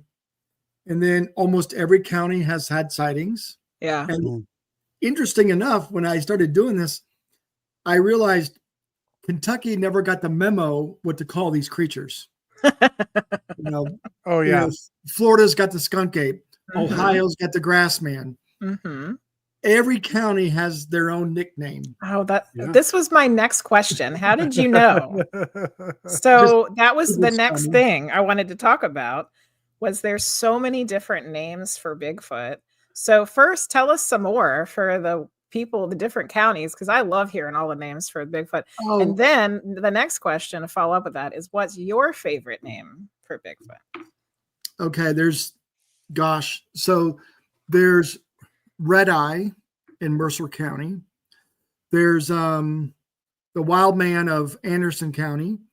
There's Big Mo down in Edmonton County. I love that one. Yeah, Big Mo. And I realized Big Mo means big mofo. Oh, yeah. Is that Mo like Mo, Larry, and Curly? It's Big Yeah. Mofo. Because we believe he's over 8 foot, and we know by estimates an 8.5 foot Bigfoot weighs 1,000 pounds. That is a big mofo. That's big. Gosh, there's ones that get kind of confusing because, like the one cryptid we call the Poplick monster, which is like a goat man. Mhm. I really believe that's a Bigfoot with mange. And I got lots of. I can go on another hour with all my evidence that it's really a Bigfoot. Yeah. And it's back in the 40s and 50s, you know, people like to tell tall tales, and you know, he had an axe and crazy stuff. But a lot of the behaviors, the screams, the yells, the rock throwing, were Bigfoot behaviors. Also, there are Bigfoot reports all around there. I've got documented Bigfoot reports, not Goat Man reports, Bigfoot reports. Mm-hmm. And another guy that really sealed the deal in Spencer County, he came home late one night, and the creature ran across his backyard. His security light went on. It had hairy legs and no hair on the upper torso. It looked like a man, but it also looked like a Bigfoot with mange. Wow. Right. And another time, the guy went out to his car late at night, goes to get it in his car, and the Bigfoot is standing by a tree watching him. The guy goes, "I see you," and he jumped in his car and took off. But again, it had no hair, and the upper torso had hairy legs, like you would say a goat man. Yeah. So I can go on and on about that, where I think that's actual Bigfoot. So every county's got these crazy names. The Backyard Bandit. Let me try to think of some more of them. There was one that came up around Christmas time, Jenny, and it's escaping my memory, but wasn't there something about a white? There was a white something that was kind of getting mixed into some Christmas cryptid stuff. And I think that was Kentucky. Are you familiar with that at all? Well, yeah, there's the sheep squatch. Sheep squatch. Yes. Yes. Yeah, there's white ones in Kentucky. Okay. But they're all Bigfoot. I mean, it's all Bigfoot. Yeah. I mean, they're all the same thing. It's just these creative names. So what's your favorite? favorite? We talked about sheep squatch. Yeah. Okay, you know my favorite? Yeah. I'm surprised I didn't even mention it yet. In Anderson County, which has got the most reports. I think it was back in the 60s. Mr. Tyndall. That's his name. No, that's not the Bigfoot. That's not the Bigfoot. I was like, who named it that? Jumping the gun there. Jumping the gun. I was totally misled. That was a person. That would be a great name, though. So the Bigfoot walked out of the tree line, and it waves. It puts his hand up. You know, like you can't see me. I'm putting my hand up here. Yeah. He puts his hand up straight up. So then other people in that decade saw the same Bigfoot do the same behavior. That's cool. It would wave. So his name, Howdy. Howdy. Not Mr. Tyndall. Some people call him Mr. Howdy. Mr. Howdy. I've heard that, Mr. Howdy. The Cedar Brook Howdy. Oh my goodness. Variations. Mr. Howdy, Cedar Brook Howdy. Here's what's really cool about that, though, right? So in 2011, 2 teens moved to Kentucky from Florida. They were playing on their trampoline in the backyard. Howdy walked out of the tree line and waves to them. And they friendliest Bigfoot around. You know why? You know why he's friendly? I'm not making this up. These sightings are right behind the Wild Turkey Distillery. That's a happy Bigfoot. 101 proof, right? Yeah. But that is true. It's right behind the Wild Turkey Distillery. So anyway, he would wave, and here's what's cool. So 2 teenagers moved here. They didn't know about Bigfoot in Kentucky, right? They didn't know nothing about that. They didn't know about Howdy. They reported it to the BFRO. Jack Smar, a friend of mine, took the report. He said, "Oh, you saw Howdy." That's who we call Howdy. So I was in Tennessee doing the Smoky Mountain Bigfoot conference. And I'm on a stage and there's hundreds of people. And I finish, this guy rushes the stage.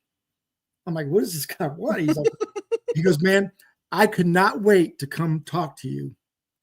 When you talked about Howdy," because I got a sketch of Howdy. Cool. Like Terry Thomas is an artist in our organization. Terry Thomas will do a sketch based on what the witnesses observed. Awesome. So I put the sketch up there, right, of Howdy waving. He goes, "You're not going to believe this. When I was a young boy in Illinois, I was fishing with my dad. When my dad was fishing, I was riding my little BMX bike on a little dam. And I'm going back and forth and I'm sliding. And about the third time I slid, I look over to this bush and this Bigfoot stood up and waved." Oh my goodness. Same behavior. Wow. Isn't that neat? Yeah. That is really cool. That is So then I'll fast forward to last year. I was back in Illinois at a conference there. That witness showed up again, and I did a video interview. I said, "Can I videotape you talking about this now?" Because the first one I think I typed up, or maybe just audio. I like to do videos because people can see their emotions.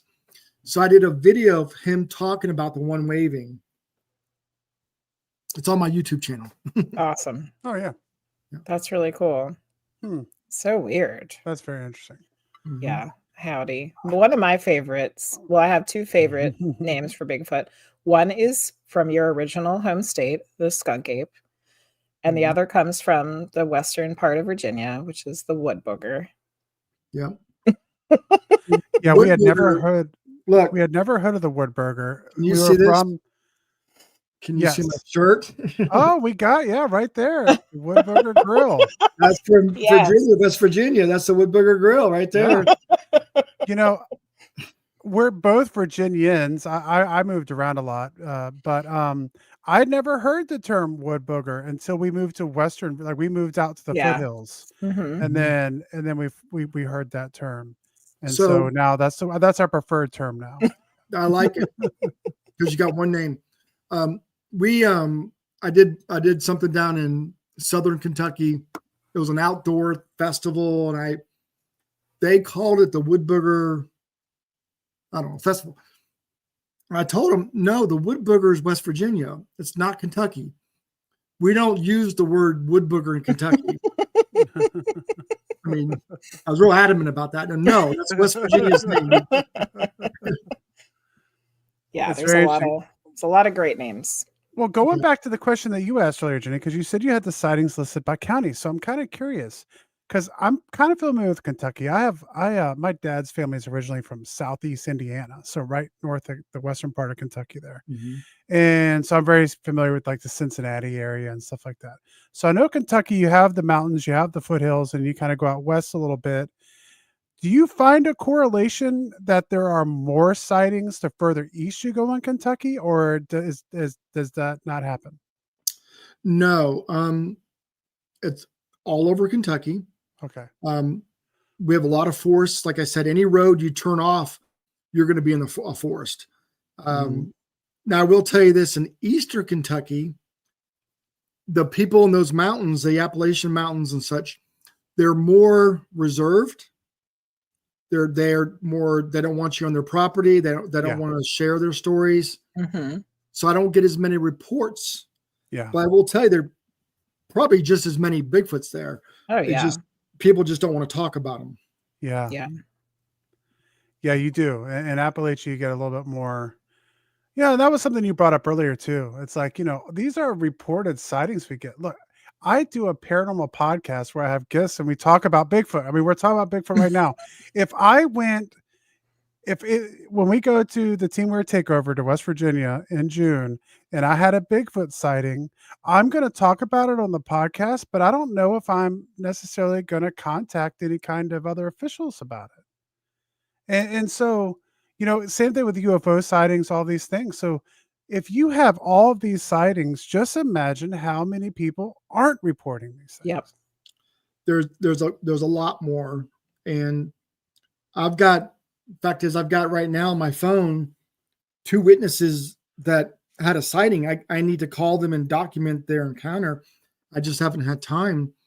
And I will tell you this, in Kentucky, we're in the top 5 in this United States with sightings. And the reason is we live in their backyards. They live in our backyards. Yeah. And like everybody knows, to have a sighting, you need 2 things: a Bigfoot and a witness. Yeah. So they've learned to coexist, right? Mm. And that's why we have, so many sightings in Kentucky, in which I'm fortunate. I don't have to go out of the state, even though I do sometimes to investigate reports.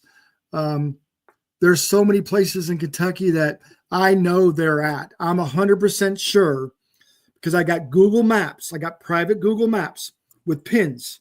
I don't share those. Yeah. These clusters. And then I go there and I do expeditions. I go by myself. I go with friends. And we get interactions like doing tree knocks. 3 tree knocks work great. Knocks and whoops. A knock with a whoop works great. A lot of recordings of that. And I get them to knock back or whoop back. So I know, there's no people there. It's remote. No other animal does that. And then we have other things like trees pushed over, bluff charges, sightings, the whole gamut.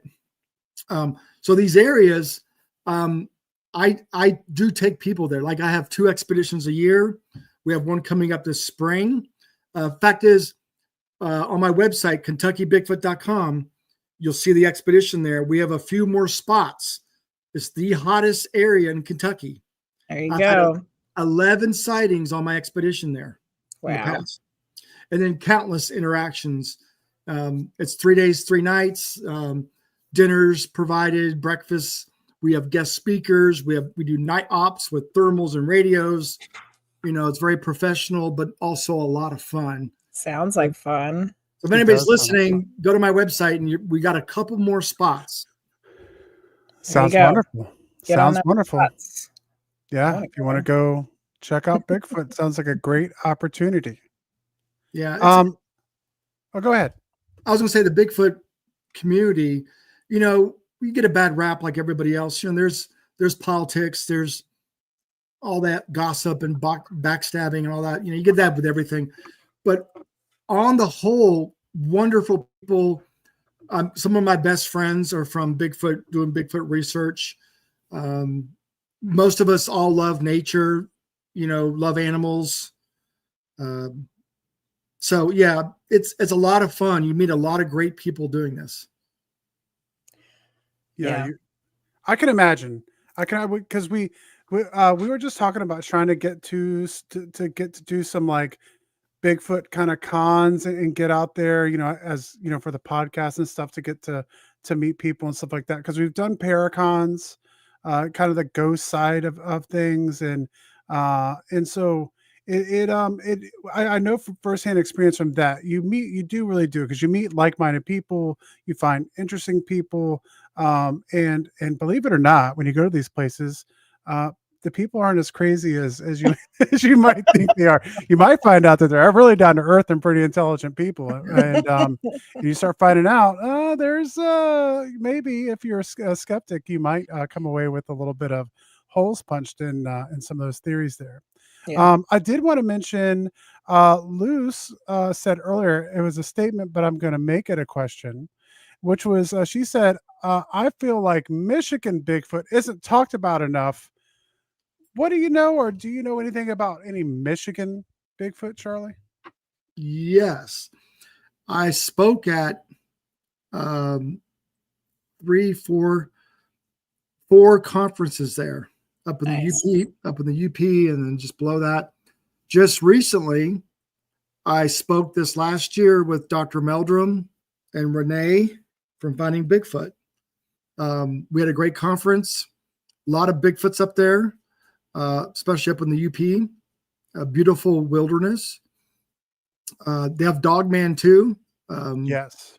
which is creepy. And we have some dogmen as well. But yeah, Michigan's a beautiful state, and definitely have Bigfoots there. Cool. Michigan is interesting. I've never been to Michigan. Well, I've been to the Detroit airport a couple times, Yeah. but I've never like really been That's to funny. Michigan. That doesn't really count. But That's more scary, actually. but I will say, from having Luce and chat, through all these shows we have, there is a lot of stuff going on in Yeah, Michigan, whether for it's sure. UFOs, whether it's cryptids, Bigfoot, and ghosts. And Ghosts. Yep. if you're into the paranormal, Michigan's a good place to be. I think, Mhm. though, the more we find out, just about anywhere is a good place to be, because a lot of this stuff happens, all over the country. Yeah. So, Yep. yeah, that's very All right. interesting. Last call for questions here, people. Yeah. We're down to the last 10 minutes. And as we mentioned earlier, we have KentuckyBigfoot.com. So we have the merch there. Earlier, we were talking about the merch, to be able to go there if you're interested in getting together to be able to do your Bigfoot investigations. So go check out KentuckyBigfoot.com. Are there any other places that is that the main hub, or is there any other places that people can go check you out, Charlie? Well, from there, you can join our Facebook group, and that's where we post a lot of the new reports, and we'll put links or videos. Now everything we videotape and we put on our YouTube channel. Cool. So More- YouTube and Facebook. YouTube, Facebook, and more witnesses now will go on camera. Awesome. It's more accepted now to go on camera. Yeah. Years ago, I would have to type every report, and I hated it because I'm a pecker. Yeah. I just peck. But anyway, I love the fact that we can videotape them because you can see their expressions. You can hear the emotions in their voices. Like there's a guy that we interviewed this past year, a bow hunter, came face to face with a Bigfoot. And for 20 years, he suppressed that encounter. It was so traumatic for him. And then he got married and he started watching, the Bigfoot shows, and it brought back all the memories, and he couldn't sleep at night.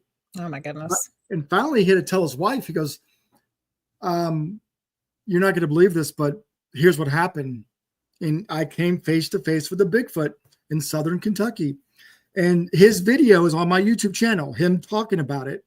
Nice. We met him down there, and the emotion. And here's what I learned, and this wasn't the first time. For a lot of these people, going public is a healing process. For sure. First he has to tell his wife. First, you have to tell your friends and family to get them to believe. Mm-hmm. That's the first step. It's kind of like coming out of the closet, same kind of principle. You got to tell your friends and family first, and then you go public. And a lot of these people have been holding this in, these traumatic encounters. Now coming out with it, like he got choked up during the interview. And it was hard for him to talk about. But after he did that, he now goes on the YouTube. He answers all the questions. Oh, cool. People comment. He goes, yeah, this happened. Yeah, his eyes were this big, or this is how I felt. It's a healing process. Really is. Yeah. Yeah. Yeah. Especially for the people that have had a hard time with it. Mhm. We have one question that I Yep. think we can get to before we have to wrap it up. Luce wanted to know, what is the best and most respectful way to interact with Bigfoot when out in Bigfoot areas? Don't bring a gun for them. I know you need a gun for other reasons, but don't wear camo. You don't want to be threatening. They know what hunters do. Hunters kill things. One's not going to stick around if you got a flashlight, camo, gun. Act like happy-go-lucky campers and hikers. Laugh, cook food, be normal. Go to an area where there's been lots of sightings. Do that. Just camp, hike, do the normal things. So you don't need to be quiet. You don't need to be shouldn't quiet. have to be sneaky or anything. You're not going to sneak up on them. They're too smart. Okay. I've had interactions, great interactions on my expeditions and such, by doing these things, going to these red hot areas. Then once you're out there, tree knocks, Again, 3 tree knocks, boom, evenly spaced with a wooden bat. Whoops and knocks, like whoop, whoop. Those work well. Whistles, okay. Do some subtle things, just subtle through the night. Not a ton of them, not every 5 minutes. Do a few of them, and then maybe an hour later, try a few more. Play music. I mean, you want to be curious. They want to kind of check you out. You do not want to be threatening to them. Yeah. So that's the best way. Excellent. And try some mind speaking. Yes. Put out positive thoughts. Yeah. Yeah. Wonderful. That sounds good. All right, let's go. Ready to go. I'm ready to go. Bigfoot hunting. Yeah. Yeah. Yeah. That has been something we haven't done like an official one. No. Yeah. I don't know. There could be some up at Lake Shawnee. I mean, you know. Oh, I sensed some when we were there last time. So yeah. So we got a couple more minutes. You talked a lot about your experiences of being able to hear them, but have you personally seen one yourself? I tell people I'm a big chicken.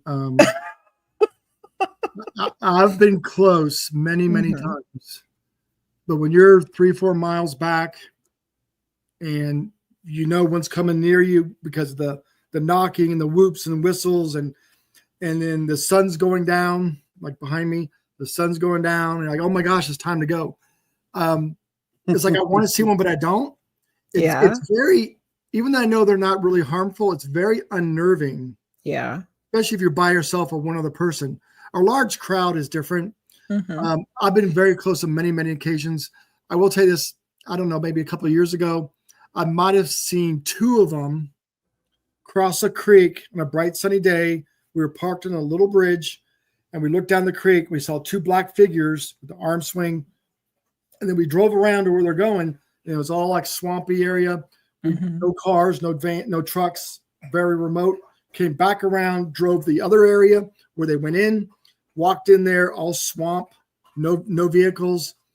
So I don't know if those were 2 people dressed in black, or two Bigfoots. It was about 100 yards away. So it's might have seen 2 Bigfoots together.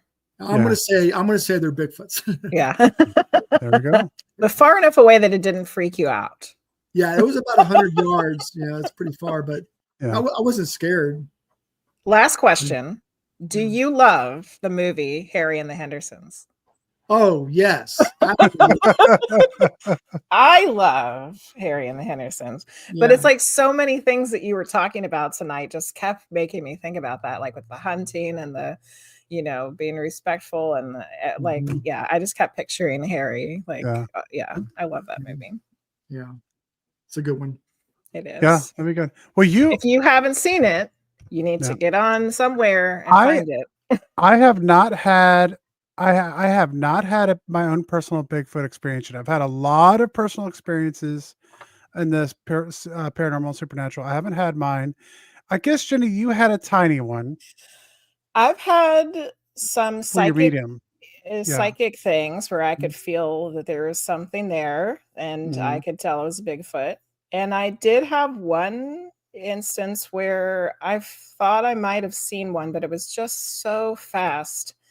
And then it wasn't there. So I don't know if that was for real or not. Yeah. So in other words, we need to do some more Bigfoot investigations. Yeah. Well, come get lucky in Kentucky. Lucky in Kentucky. Go see. I love going to Kentucky. I want to go see Howdy. I love Kentucky. I'll be honest with you.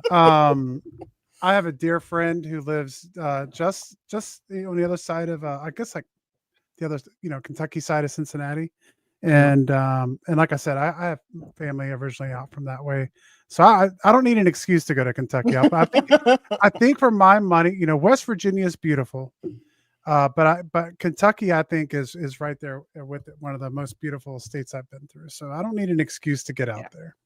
Yes. All right, well, go wave to Howdy. Yeah, we'll go wave to Mr. Howdy. Sounds wonderful. It was a pleasure having you on, Charlie. Thank you so much for joining us tonight. We really enjoyed talking to you. Well, thank you. I enjoyed it as well. Excellent. Go check Charlie out at KentuckyBigfoot.com.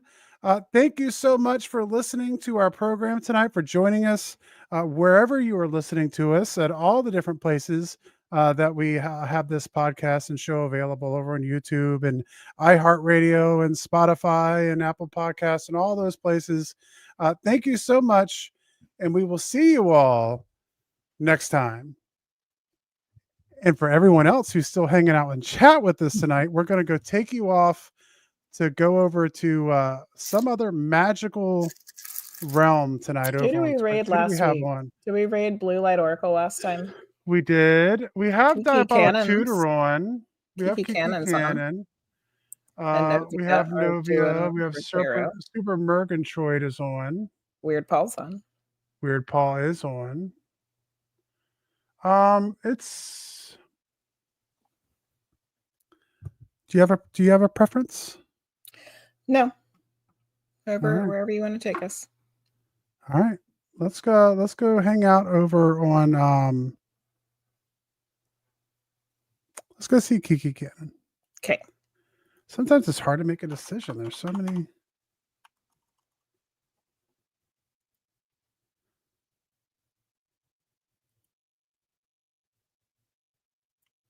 Gotta make sure I type in all the right information. Thanks again, Hoaxers, for all of the gifted subs. That was amazing. Yeah, thank you everyone for hanging out with us tonight and coming in. Thank you, Hoagie. We appreciate it so much.